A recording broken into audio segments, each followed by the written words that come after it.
Halo cuy. Kali ini kita akan ngebahas alur film ya guys. Film ini mengisahkan tentang Ji-young yang numpang hidup di rumah orang tua sang suami. Setiap harinya, kesabaran Ji-young terus saja diuji oleh sikap temperamen tinggi suaminya. Yang bernama Yeon-soo. Apalagi sejak kepindahan adik iparnya ke rumah itu.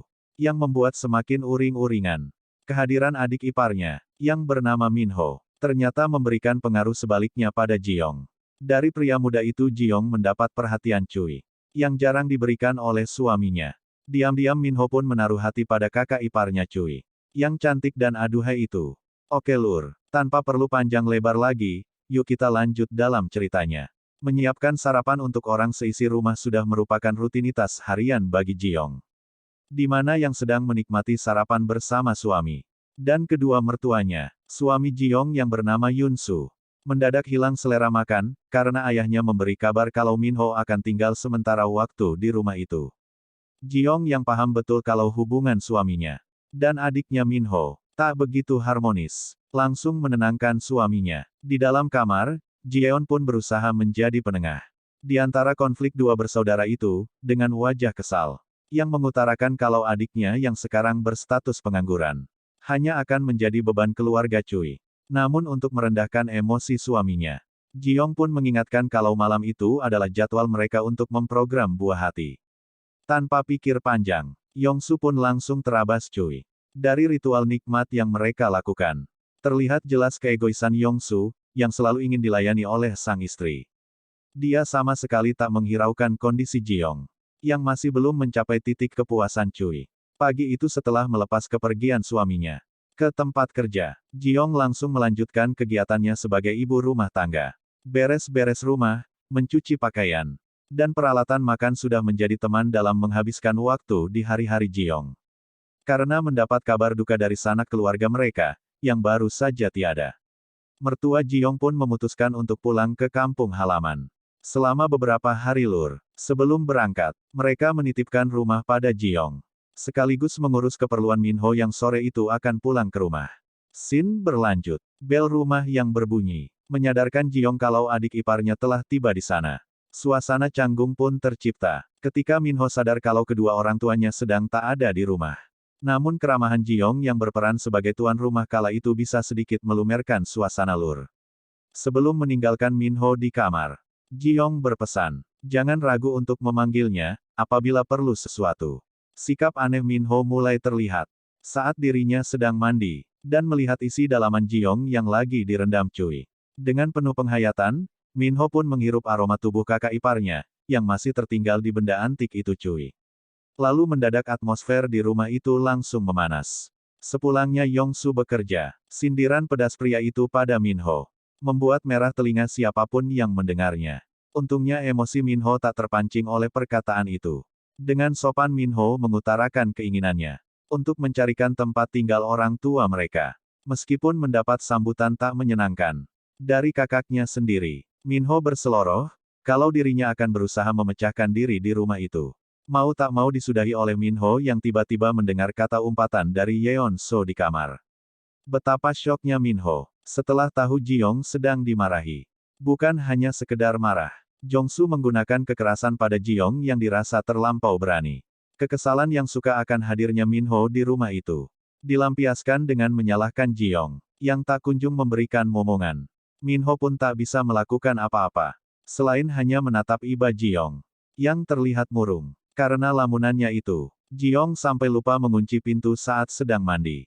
Alhasil Minho yang tiba-tiba membuka pintu kamar mandi terkejut melihat indahnya tubuh sang kakak ipar.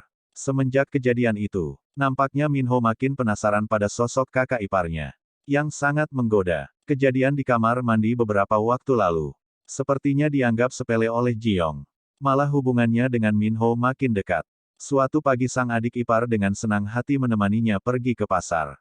Minho berterima kasih kepada Ji-young, karena sangat sabar dalam menyikapi temperamen tinggi dari suaminya. Minho pun membeberkan kalau sejak remaja ia dan Jong-soo memang jarang akur. Karena kepribadian mereka yang sangat bertolak belakang. Dia juga sadar, keberadaannya di rumah itu hanya sebagai benalu, yang akan menjadi beban keluarga. Di tengah percakapannya dengan Minho, Ji-young terkejut, karena sang adik ipar tiba-tiba ditampol oleh seorang gadis. Dan ternyata gadis muda yang bernama Susi adalah kekasih dari Minho. Susi yang akhirnya tahu, kalau Jong adalah istri dari kakak Minho. Sontak saja, langsung meminta maaf, karena sudah menuduhnya sebagai selingkuhan Minho. Karena sudah lama tak bertemu, Minho dan pacarnya langsung mojok berdua di kamar. Kerinduan terpancar jelas dari mata Susi, yang berniat meminta bergenjotan dengan Minho. Jiyeon yang berniat mengantarkan suguhan untuk tamu, dibuat salah tingkah, karena memergoki sang adik ipar sedang bertukar liur walet cuy. Sushi melihat respon negatif dari Jiyoung. Sudah tahu, Suzy langsung bisa menyimpulkan, kalau keberadaan Minho di rumah itu tak begitu diharapkan. Susi pun membujuk Minho untuk pulang ke kota dan tinggal bersamanya. Dengan berat hati Minho pun menolak, dan beralasan tak ingin menyinggung hati kedua orang tuanya, yang sebentar lagi pulang dari kampung halaman. Jiyoung kembali menjadi bahan pelampiasan rasa kesal Jongsu, yang kali ini marah karena kedatangan Sushi. Suaminya mengatakan kalau sesekali dia ingin menikmati rasanya punya rumah sendiri, mumpung orang tuanya sedang tak berada di rumah. Minho yang baru saja mengantar kepulangan Sushi, langsung melongo. Karena basa-basinya direspon kecut oleh Jongsu. Jiyoung yang sedang menangis di ruang tengah. Minho mendekat dan berusaha menenangkan kakak iparnya. Dengan sebuah pelukan hangat, layaknya peribahasa, memancing di air keruh. Jiyoung yang tak protes akan sikap agresifnya, membuat Minho nekat mengecup bibir istri kakaknya itu. Meskipun sempat terbuai, dengan sadar kalau perbuatannya itu salah, langsung menjauh dari Minho. Penolakan dari Jiyoung tak membuat goyah tekad Minho untuk terus mepet sang kakak ipar. Tanpa mengetuk pintu terlebih dahulu, Minho langsung masuk ke dalam kamar Jiyoung yang baru saja mengatur nafasnya, yang tersengal harus pasrah oleh sergapan buas adik suaminya. Itu aksi Minho yang nyaris menodai Jiyoung.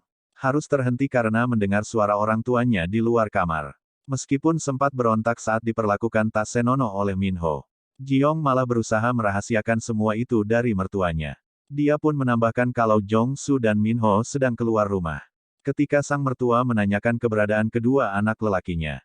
Scene berlanjut. Pagi itu, sebelum berangkat ke sebuah wawancara kerja, Minho memberikan secarik kertas pada Jiyoung. Saat sedang sendirian, dia membaca pesan tersebut, yang berisi permintaan maaf atas perilaku lancangnya kemarin. Pada saat malam tiba, suaminya yang tak kunjung pulang ke rumah. Sejak mampirnya Sushi, membuat Jiyoung rindu akan kegiatan pergesekan mereka menjelang tidur. Hasrat itu pula yang akhirnya menjadi alasan, kenapa Jiyoung tak lagi berontak, saat Minho menariknya ke kamar mandi. Di dalam mereka mencurahkan semua hasrat terpendam yang tak bisa disalurkan. Dan mencicipi serabi kakak iparnya. Kejadian barusan, menjadi awal perselingkuhan Minho dan Jiyoung. Dan mereka candu, melakukan ritual nikmat setiap ada kesempatan. Yang terjadi pada Jongsu dan Minho pun, akhirnya tercium oleh kedua orang tuanya. Dengan mengajak Minho dan Jiyoung untuk berunding. Pasangan suami istri yang sudah berusia senja itu, berusaha mencari sebuah solusi. Keputusan mereka untuk pindah ke kota bersama Minho dan menitipkan rumah itu kepada Yeon-su dan Ji-yang. Menjadi cara untuk menghindari perselisihan. Atas bujukan sang istri, akhirnya Yongsu bersedia pulang ke rumah. Mendengar rencana orang tua yang akan pindah ke kota bersama Minho, Yeon-su pun jadi tak enak hati. Jiyoung menyarankan pada Yeon-su untuk berbaikan dengan Minho. Sebelum adiknya itu pergi, Yongsu meminta maaf pada Minho. Dengan berlapang dada, Minho memberikan maaf. Bahkan dia sendiri meminta maaf kalau ada kesalahan. Yongsu beralasan kalau dirinya stres karena tak kunjung memiliki buah hati. Padahal telah lama menikah. Saat tertidur pulas di sofa, ironisnya Minho dan Jiyeon, yang masih melek, dan langsung mantap-mantap di samping kakaknya itu. Scene berlanjut cuy. Dengan raut wajah sedih yang melepas kepergian Minho. Minho dan Yeon-su kini telah akur. Minho langsung berasumsi, kalau Jiyoung sedang hamil, ketika melihat kakak iparnya yang tiba-tiba merasa mual, dan ingin muntah. Tentu saja pertanda itu, membuatnya kegirangan. Dan segera mengajak Jiyoung ke dokter. Film ini pun berakhir. Kini perasaan Minho, yang campur aduk karena tahu betul, siapa ayah dari anak yang ada di dalam perut kakak iparnya cuy. Dari film ini, paling nggak kita bisa sedikit mengambil pelajaran cuy. Bahwa seberat apapun masalah dalam rumah tangga orang lain, janganlah kalian mengambil kesempatan cuy. Dan keharmonisan rumah tangga, Tidak semata-mata ditentukan oleh ada atau tidaknya keturunan. Sekian alur cerita film Niece Sister-in-Law 2016. Semoga terhibur dan bahagia selalu sampai bertemu di video selanjutnya. Di mode film.